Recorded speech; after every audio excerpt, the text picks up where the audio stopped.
හරි අපි මේක ටිකක් විග්‍රහ කරලා බලමු. අහස සිමින දැවැන්ත ගොඩනැගිල්ලක් හදන්න කවුරු හරි සූදානම් වෙනවා කියලා මොහොතකට හිතමුකෝ. ඔව් හිතන්නකෝ මහ විශාල තට්ටු 100ක විතර බිල්ඩින් එකක්. හරියටම කිසිම අඩුවක් නැතුව නවීනම තාක්ෂණය පාවිච්චි කරලා ලස්සනම සැලසුමකට මේක හදන්නයි යන්නේ. හැබැයි මේ ගොඩනැගිල්ල හදන්න අත්තිවාරම කපන්නේ මහ මඩ ගොහරුවක් උඩ නම් කොහොමද? ඒක නම් මහා විහිළුවක් නේද? කොන්ක්‍රීට් කණු හිටවන්න ඒවා අර මඩ එරනෝ. ඔව් කිසිම ස්ථාවරත්වයක් නැහැ. බැලු බැල්මට මේක විහිළුවක් වගේ පෙනුනත් අද අපි මේ මූලාශ්‍රය හරහා කතා කරන්න යන මාතෘකාවට ඒක කදිම උපමාවක්. ඒ උපමාව අපේ මාතෘකාවට කොයිතරම් දුරට ගැලපෙනවද කියනවනම් බුදුදහමේ ඉගැන්වෙන භාවනා ක්‍රම හරහා ධානය කියන උසස් මානසික තත්ත්වයන් ලබා ගන්න උත්සාහ කරන බහුදෙනෙකුට සිද්ධ වෙන්නේ ඔය දෙමයි. ඒ කියන්නේ මූලික පදනමක් නැතුව එකපාරටම ඉහළට යන්න හදනව වගේ දෙයක්ද? අනිවාර්යෙන්ම. අද සමාජයේ ලොකු මතයක් තියෙනවා ධානය කියන්නේ හරියට මේ නිකන් මැජික් එකක් වගේ. එහෙමත් නැත්නම් කැලේකට ගිහින් ඇස්පියාගත්ත ගමන් ලබා ගන්න පුළුවන් අద్භූත බලයක් කියලා.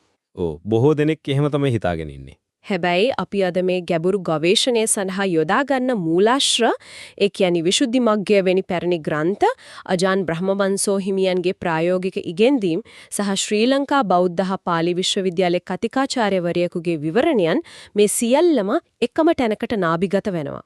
ඒ කියන්නේ මේක ක්‍රමානුකූල වැඩපිළිවෙලක් කියන එක නේද?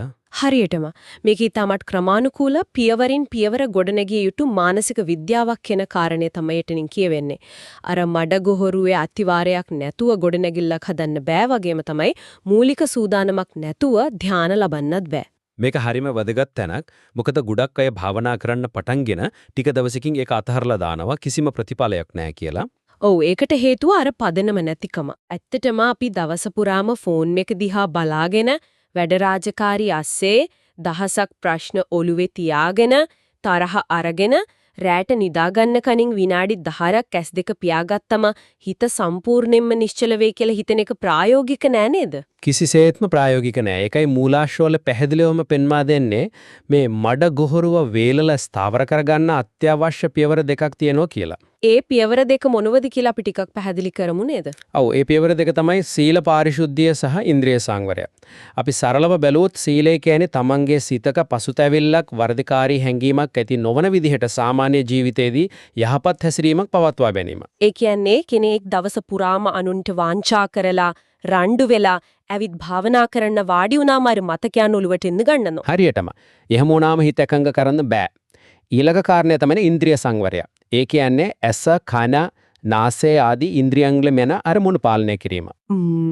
මේක නම් අද කාලේට ගොඩක් බාධාලයි කියලා මට හිතෙනවා. අපි නිරන්තරයෙන්ම අපේ මොළයට තොරතුරු කවමින් ඉන්නේ. ඔව් සමාජ මාධ්‍ය ප්‍රවෘත්ති වීඩියෝ මේ හැම දෙයකින්ම හිත විසිරෙනවා. මේ විසිරෙන ස්වභාවය පාලනය නොකර සිතක් එකඟ කරන්න අමාරුයි. මට මේක කියවද්දි හිතුනේ මේ ඉන්ද්‍රිය සංවරය කියන්නේ හරියට නිකන් ඩිජිටල් ඩිටොක්ස් එකක් වගේ කියලායි. අපි හිත ඇතුළට දාන ගිය ඒවල් ෆිල්ටර් කරගන්න ඕලේ.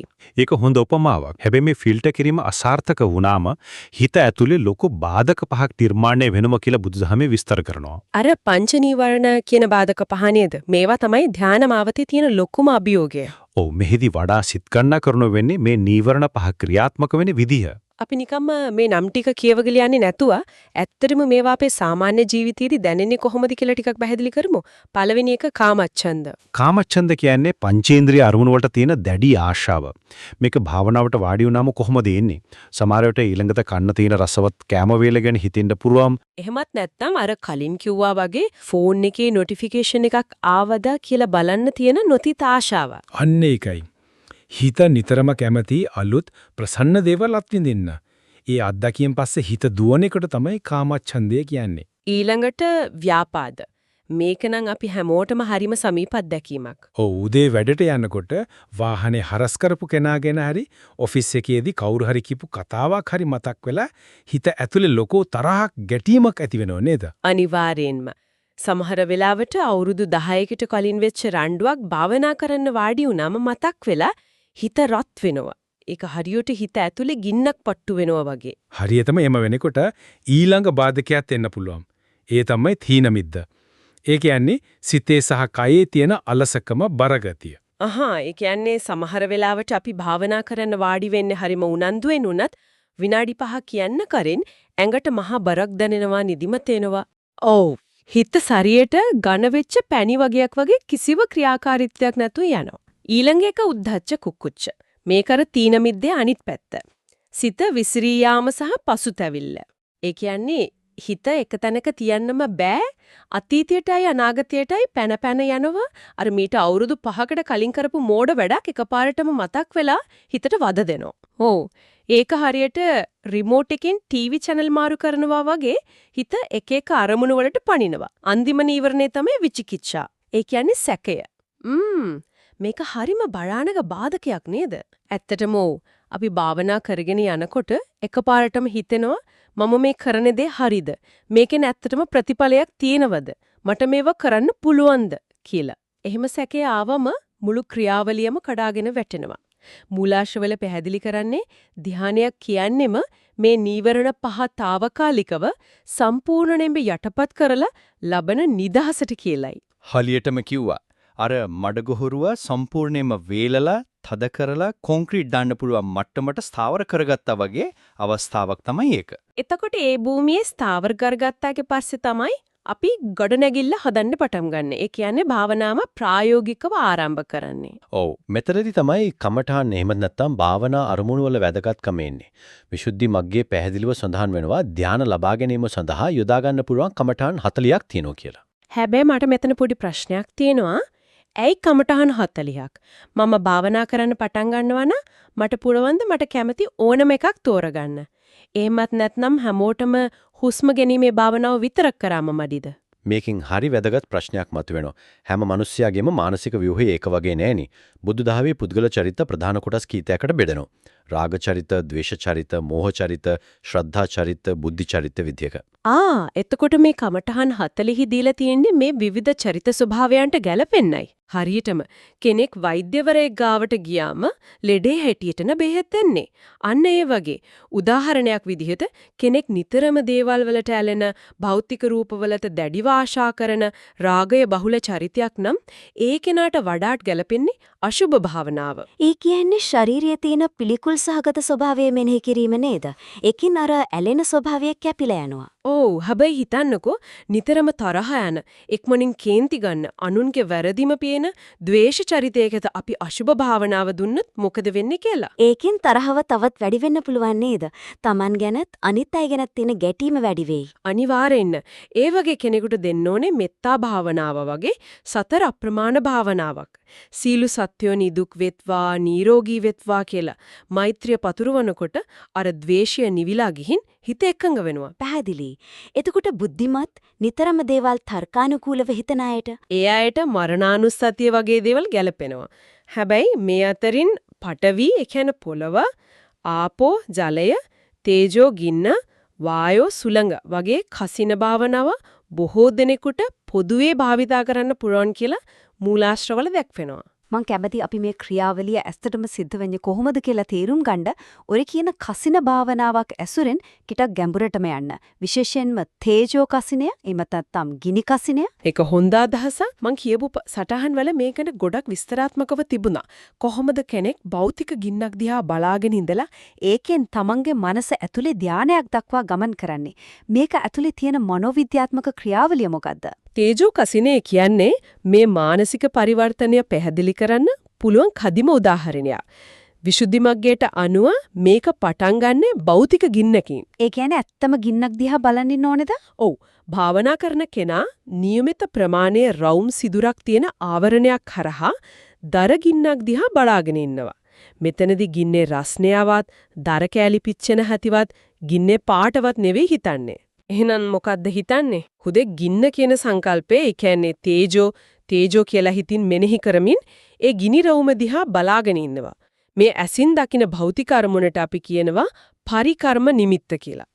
මේ වෙලාවේදී හිතේ ඇතිවෙන මූලික එකඟතාවයට පරිකර්ම සමාධිය කියලා කියන්නේ.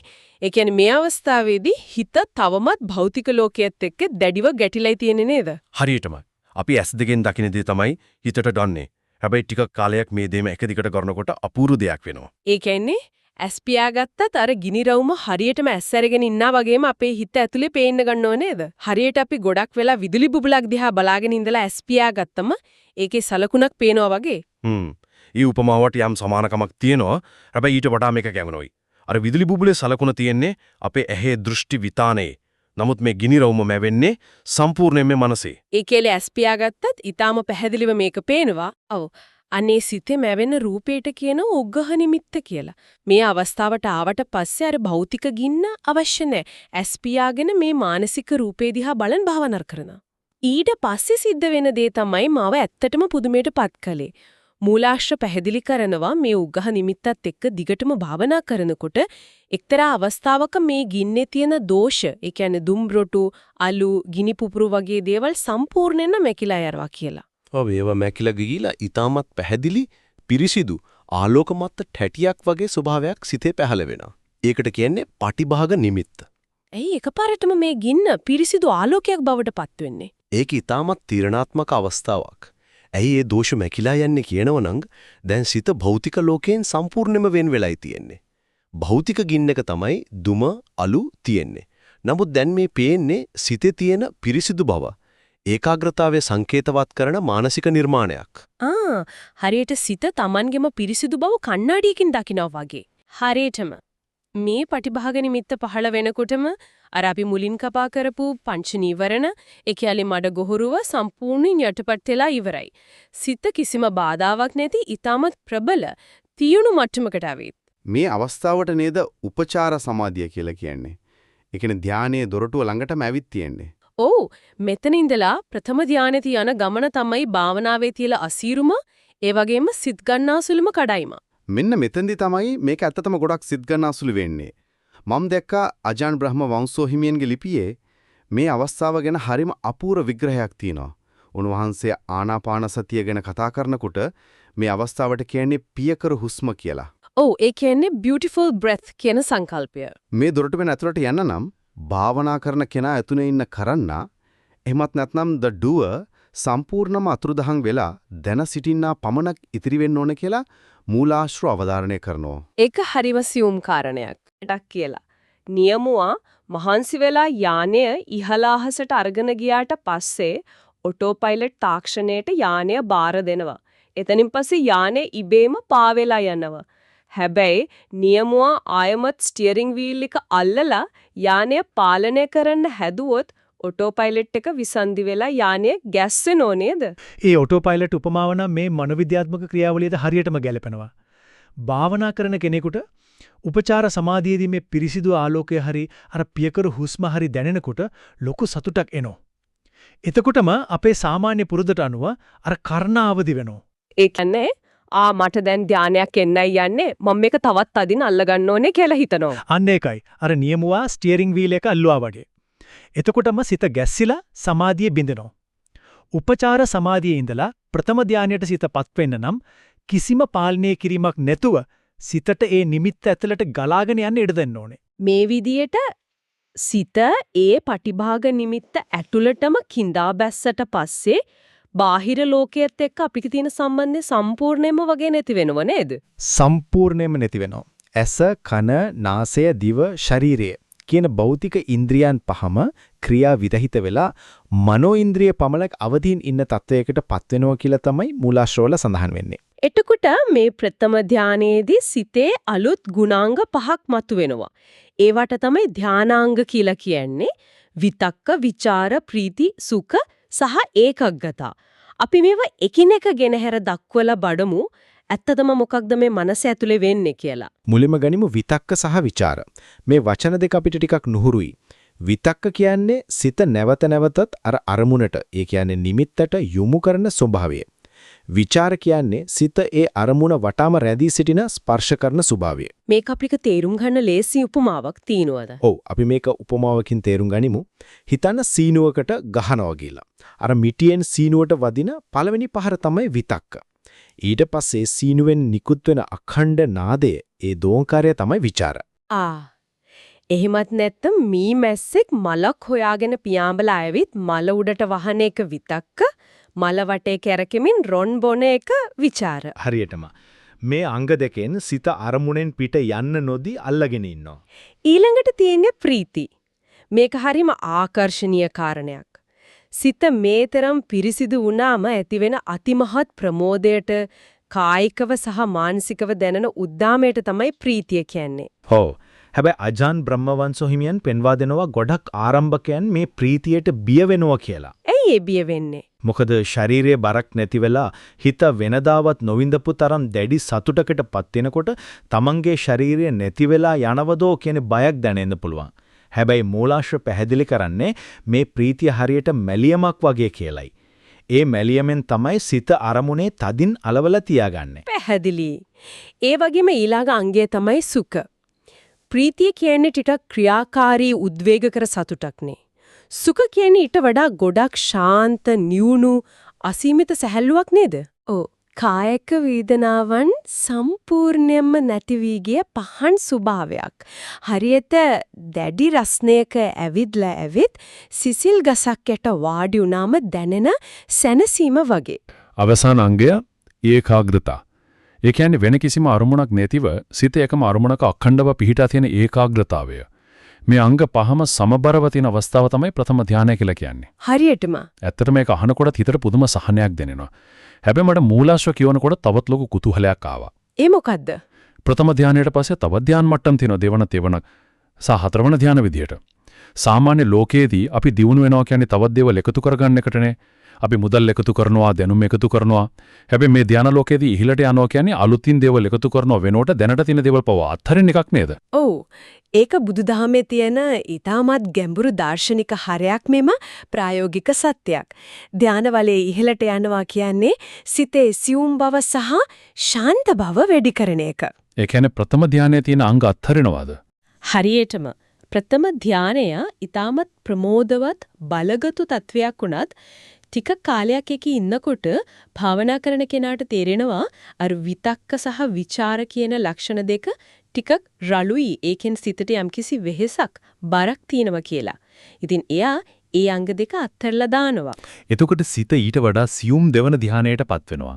එතන තියෙන ප්‍රීති, සුඛ සහ ඒකග්ගතා විතරයි. ඔව්. ඊට පස්සේ තෙවන ධානයේදී අර මැලියමක් වගේ උද්වේගකර සතුටක් විදිහට තිබ්බ ප්‍රීතියත් අත්හරිනවා. මට මේක තේරුම් ගියේ හරියට ළමෙක් සෙල්ලම් බඩුවකින් සතුටු වෙනවා වගේ ප්‍රීතිය කියන දේත් සිතට යම්කිසි කැළඹීමක් ගේනවා කියන එකයි. ඒක හොඳ උපමාවක්. ප්‍රීතිය ඇතුලේ යම්කිසි චලනයක්, කැළඹීමක් තියෙනවා. ඒකත් අත්හැරියාම ඉතිරි වෙන්නේ සුඛය සහ ඒකගතාව පමණයි. ඒක තමයි තෙවන ධානය. ඊළඟට හතරවෙනි ධානයට යනකොට අද තිබ්බ අසීමිත සැපය, ඒකනි සුඛයත් රඩුයි කියලා අත්හැරලා දානවා. එතනදි සිත සම්පූර්ණම උපේක්ෂාවටපත් වෙලා නේද? ඔව්. කිසිම දුකකුත් නැහැ, සැපකුත් නැහැ. ඉතිරි වෙන්නේ උපේක්ෂාව සහ ඒකාග්‍රතාව විතරයි. මූලාශ්‍රවල පෙන්වා දෙනවා මේ හතරවන ධානයටපත් වුණාම භෞතික ශරීරයේ හුස්ම ගැනීම පවා නොදැනෙන තරමට ඇතැම් විට නතර වෙන තරමට සිත සහ කය සම්පූර්ණයෙන්ම නිසල වෙනවා කියලා. මට මතකයි අජාන් බ්‍රහ්මවංශෝ හිමියන් මේ ධානවලට සමවැදීම පැහැදිලි කරන්න අපූර්ව උපමාවක් පාවිච්චි කරලා තිබුණා. කාමර 4ක් තියෙන නිවසක් ගන්න. ඔව්. අර එකක් ඇතුලේ තව එකක් තියෙන විදියට හදපු කාමර නේද? හරියටම. පළවෙනි කාමරයට ගියාම දෙවෙනි කාමරයට යන්න නම් පළවෙනි කාමරෙන් එළියට එන්න බෑ. පළවෙනි කාමරේ ගැඹුරටම යන්න ඕනේ දෙවෙනි කාමරේ දොර හොයාගන්න. ඒ වගේම හතරවෙනි කාමරයට යන්න නම් තුන්වෙනි කාමරේ ගැඹුරටම යන්න ඕනේ. ඒ කියන්නේ ඊළඟ ධානයේ තියෙන්නේම දැන් ඉන්න ධානයේ ඇතුලේ තව තවත් සියුම් වෙන තැනක. හැබැයි කෙනෙකුට බෑනේ එකපාරටම හතරවෙනි කාමරයට කඩාගෙන පනින්න. බෑ, කිසිසේත්ම බෑ. ඒක නිකම්ම සිදුවෙන දෙයක් නෙවෙයි. කෙනෙක් එක ධානයකින් තව ධානයකට යන්න කලින් තමන් ඉන්න ධානය සම්පූර්ණයෙන්ම තමන්ගේ පාලනයට නතු කරගන්න ඕනේ. විසුද්ධි මග්ගේ මේකට කියන්නේ පංච වශී කියලා. ඒ කියන්නේ ඒකේ හොඳටම ප්‍රවීණ වෙන්න ඕනේ. ඔව්. ඕනෑම වෙලාවක ධානයේ සිහිපත් කිරීමේ හැකියාව, ක්ෂණයකින් ධානයට සමවැදීමේ හැකියාව, තමන්ට අවශ්‍ය කාලයක් ඒකේ රැඳී සිටීමේ හැකියාව, අවශ්‍ය වෙලාවට එයින් පිටවීමේ හැකියාව සහ ධානාංග නැවත විමසා බැලීමේ හැකියාව. මේ හැකියාවන් ප්‍රගුණ නොකර කෙනෙක් ඊළඟ ධානයට යන්න උත්සාහ කළොත් එයාට පළවෙනි ධානයත් නැති වෙලා අර පදනමත් කඩාගෙන වැටෙනවා. ඉතින් අපි දැන් සාකච්ඡාවේ කුට ප්‍රාප්තියටයි ඇවිත් තියෙන්නේ. මේ හැම දෙයකින්ම අදහස් වෙන්නේ මොකද්ද? අපි මේ තරම් අමාරුවෙන් පංච නීවරණ යටපත් කරලා, කසින වඩලා, පියවරෙන් පියවර සිතේ තියෙන දේවල් අත්හැරලා හතරවෙනි ධානය දක්වා ආවා කියමුකෝ. ඔව්. මේ තරම් දුරක් සිත දියුණු කරගන්නේ හුදේකර උපේක්ෂා සහගත සතුටින් පැය ගාණක් නිස්කලංකව ඉන්න විතරද? ඒක හරියට ලෝකයේ ප්‍රශ්න වලින් පැනලා යන්න හදාගත්තු සුඛෝපභෝගී හැංගෙන තැනක් වගේ නේද? බුදුදහමට අනුව මීට වඩා විශාල අරමුණක් මේක පිටිපස්සේ තියෙනවද? අපි මේක වඩාත් පුළුල් කෝණයකින් බැලුවොත් ධ්‍යාන කියලන්නේම බෞද්ධ මාර්ගයේ අවසාන ඉලක්කය නෙවෙයි. ඒක අතිශය ප්‍රබල මෙවලමක් විතරයි. ඒ කියන්නේ තවත් දුර යන්න තියෙනවද? ඔව් අපේ මූලාශ්‍රවල ධ්‍යාන වර්ග දෙකක් විස්තර කරනවා. ලෞකික ධ්‍යාන සහ ලෝකෝත්තර ධ්‍යාන. හතරවෙනි ධ්‍යානයෙන් පස්සේ කෙනෙකුට තවත් ඉහළට ගිහින් අරූප ධ්‍යාන හතරක් දක්වා යන්න පුරුවන්. ඒ කියන්නේ ආකාසානංචායතනය, විඥානංචායතනය ආදී වශයෙන් භෞතික රූපේ සම්පූර්ණයෙන්ම අතික්‍රමණය කරන මානසික තල. පොඩ්ඩක් ඉන්න මේ ආකාසානංචායතනයේ හිම නැත්නම් අනන්ත ආකාශය කියන්නේ මොකක්ද? ඒක හරියක අභ්‍යවකාශයේ පාවෙනවා වගේ හැඟීමක්ද? නැත්නම් හිතට සීමාවක් නැති වෙනවා වගේ හැඟීමක්ද? ඒක භෞතික අවකාශයක් නෙවෙයි. හතරවන ධානයෙන් පස්සේ සිතට අර කසින රූපය පවා වෙහෙස කරයි කියලා දැනෙනවා. ඒ නිසා ඒ රූපය සම්පූර්ණයෙන්ම අයින් කරලා ඒ රූපයේ තිබුණු හිස් අවකාශයේ පමණක් අරමුණු කරනවා. ඒක සීමාවක් නැති අතිශය සියුම් මානසික තත්වයක්. හැබැයි මෙතන තියෙන ප්‍රශ්නය තමයි මේ අරූප ධාන පවා අයිති වෙන්නේ ලෞකික ධාන ගණයට නේද? හරියටම. ලෞකික ධානවලදී වෙන්නේ කෙලස් යටපත් වීමක් විතරයි. හරියට ගලක් යට තියෙන තනකොළ වගේ. ගල තියෙනකම් තනකොළ මැරිලා වගේ පේනවා. හැබැයි ගල ඉස්සුවොත් එහෙමත් නැත්නම් ධානයෙන් පිරිහුනොත් ආයෙමත් තනකොළ වැවෙනවා. ඒ කියන්නේ මේ අරූප ධාන වලින් එළියට ආවම ආයෙමත් සාමාන්‍ය මිනිසයාට ඉන්න ප්‍රශ්න රාගය, ద్వේෂය ඇති වෙන්න පුළුවන්. එහෙමනම් කොහොමද මේ දුක්ඛ චක්‍රයෙන් සදාටම නිදහස් වෙන්නේ? අර මෙවලම පාවිච්චි කරන්නේ කොතනටද? අන්න එතනදි තමයි බුදුරජාණන් වහන්සේගේ සැබෑ ඉගැන්වීම. එමත් නැත්නම් බුදුදහමේ අනන්‍යතාවය මතුවෙන්නේ.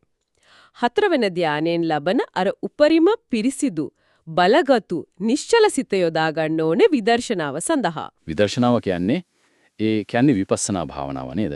ඔව් අපේ මූලාශ්‍රවල පැහැදිලි කරනවා මේ ධාන සිත හරියට ප්‍රබල ලේස කිරණයක් වගේ කියලා. සාමාන්‍ය විසිරුණු සිතක් කියන්නේ නිකම්ම විදුලි බුබුලක එලියක් වගේනේ. ඒකෙන් ලොකු දෙයක් කපන්න බෑ. හැබැයි ලේසකින් වාණේ උනත් කපන්න පුළුවන්. අන්න ඒ වගේ ඒ බලගට සිතෙන් තමන්ගේම නාම රූප ඒ කියන්නේ මනස සහ කය දෙස ආපසු හැරිලා බලනකොට මේ දේවල් වල තියෙන යථාර්ථය පෙනෙන්න ගන්නවා. හරියටම. ඒ කියන්නේ තමන්ගේම අත්දැකීම්, හැඟීම්, සිතුවිලි සෑදෙන හැටි සහ නැති වෙන හැටි අර ලේස කිරණය වගේ සිටින් සූක්ෂමව බලනවා. ඔව් ඒව බලනකොට අවබෝධ වෙනවා මේ ලෝකේ කිසිම දෙයක් ස්ථිර නෑ. හැමදේම ක්ෂණයක් පාසා වෙනස් වෙනවා කියලා. ඒක අනිත්‍ය. ඒ වෙනස් වීම නිසාම ඒක ඇතුලේ සැබෑ සැපයක් නෑ. ඒ කියන්නේ දුක්ඛ. ඒ වගේම මේක මගේ කියලා පාලනය කරන පුරාන් කිසිම ආත්මයක් හරයක් මේක ඇතුලේ නෑ. ඒ අනත්ත. මේ ත්‍රිලක්ෂණීය අවබෝධ වීම තමයි විදර්ශනා ප්‍රඥාව කියන්නේ. අර ගල යට තිබ්බ තනකොළ ගලවලාම දාන්නේ මේ ප්‍රඥාවෙන්. ඒ හරහා තමයි ලෝකෝත්තර මාර්ගඵල එමන් නැත්නම් සදාකාලික විමුක්තිය ලබා ගන්නෙ. ඔව් මේ සියලුම මූලාශ්‍ර අපිට කියන ප්‍රධානම පණිවිඩය තමයි ඒක. ධානය කියන්නේ මිත්‍යාවක්වත් ඇස්බෙන්දුමක්වත් නෙවෙයි. ඒක මනස දියුණු කරන ශ්‍රේෂ්ඨතම විද්‍යාවක්. ඒ වගේම අවසාන විමුක්තියට යන මාර්ගයේ අත්‍යවශ්‍ය බලවත්ම පාලමක්. ඒක ඇත්තටම මනුස්ස මනසට යන්න පුළුවන් පුදුමාකාර ගමනක්.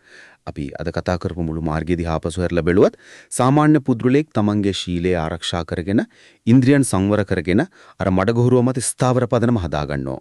ඔව් ඊට පස්සේ තමන්ට ගැළපෙන කමටහනක් තෝරගෙන උදාහරණයක් විදිහට ගිනි කසිනියක් ඒකෙන් සිත එක්තෙන් කරලා පංච නීවරණ යටපත් කරනවා. ඊට පස්සේ ප්‍රථම ධානයේ ඉඳලා ක්‍රමානුකූලව විතක්ක, විචාර, ප්‍රීති, සුඛ කියන සියුම් දේවල් පවා අත්හැරලා හතරවන ධානයේ උපරිම ශාන්ත බවට පත් වෙනවා. අවසානයේදී ඒ බලගත සිත පාවිච්චි කරලා ලෝකේ යථාර්ථය දකින විදර්ශනාවට යනවා. අපි කතාව පටන් ගත්තේ අර මඩගොහරුවක ගොඩනැගිල්ලක් හදන කතාවෙන්. ඒත් අද මූලාශ්‍ර අපිට පෙන්වා දුන්නා මේ ගොඩනැගිල්ලේ තියෙන අපූර්ම රහස. ඒ මොකක්ද? අපි සාමාන්‍ය ජීවිතේදී අපි සතුට හොයන්නේම අලුත් දේවල් අපේ ජීවිතයට එකතු කර ගැනීමෙන්නේ. අලුත් වාහනයක්, අලුත් තනතුරක්, අලුත් අත්දැකීම්. අපි හිතන්නේ ගොඩනැගිල්ල උසට යන්න තව තව ගඩොල් ගෙනත් තියන්න ඕනේ කියලා.